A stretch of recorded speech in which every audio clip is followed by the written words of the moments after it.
আপনাদের বলে রাখি যে বেগুনের অনেকগুলো ভ্যারাইটি আছে। এটা কিন্তু প্রচুর ফল ফলে, ছোট হয় বেগুনটা।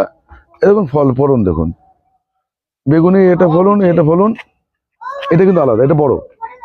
হ্যাঁ, তা এখন কিছু মনে করবেন না, আমরা রাত্রি ভিডিও করতে হচ্ছে, বাধ্য হচ্ছি। দেখো ছোট, এটা ছোট, প্রচুর ফল ফলে এটা। বেগুনের প্রচুর জাত আছে, সেই জাতের মধ্যে এটা। আর এটা দেখিয়ে দিই কত বড় বেগুন হয় দেখুন। নবাবগঞ্জ বেগুন এটা, নবাবগঞ্জ বেগুন এটা পেঁপের মতো হয়। এটা কুলি বেগুন, এটা লম্বা লম্বা বেগুন, ঠিক আছে। নবাবগঞ্জ এটা হচ্ছে প্রচুর, এটা আবার থল হয় লম্বাটা, ঠিক আছে বন্ধুরা, এটা খেয়াল রাখবেন। এই বেগুন আপনারা করতে পারেন। ব্যাস। আপনাদের বলে রাখি যে বেগুনের অনেকগুলো ভ্যারাইটি আছে। এটা কিন্তু প্রচুর ফল ফলে, ছোট হয় বেগুনটা। এরকম ফল ফলন দেখুন, বেগুনে এটা ফলন, এটা ফলন, এটা কিন্তু আলাদা, এটা বড়।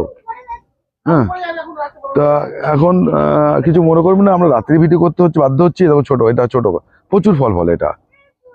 বেগুনের প্রচুর জাত আছে, সেই জাতের মধ্যে এটা। আর এটা দেখিয়ে দিই কত বড় বেগুন হয় দেখুন।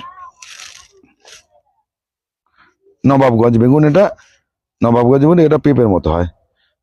এটা কুলি বেগুন, এটা লম্বা লম্বা বেগুন, ঠিক আছে। নবাবগঞ্জ এটা হচ্ছে প্রচুর, এটা আবার থল হয় লম্বাটা, ঠিক আছে বন্ধুরা, এটা খেয়াল রাখবেন। এই বেগুন আপনারা করতে পারেন। ব্যাস।